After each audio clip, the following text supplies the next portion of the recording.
যাকে সৃজন না করলে যার গুণগান আমার আল্লাহ তাআলা নিজেই করেন, যার জিকির আমার আল্লাহ নিজে করেন। সেদিকে লক্ষ্য রেখে সকলেই ধ্যান খেয়াল ঠিক রেখে আমার এই গানটি শুনবেন। ধন্যবাদ সবাইকে।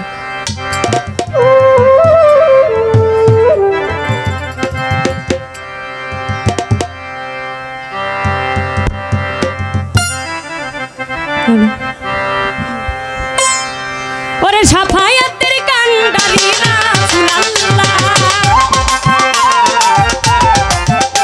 ওরে সাফায়াতের কান্ডারি মদিনাওয়ালা, ইয়া মুহাম্মদ ইয়া মুহাম্মদ ইয়া মুহাম্মদ মুস্তাফা নবী সাল্লাল্লাহু আলাইহি ইয়া মুহাম্মদ মুস্তাফা নবী সাল্লাল্লাহু সাফায়াতের কান্ডারি রাসূলুল্লাহ,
বলে নবী আমার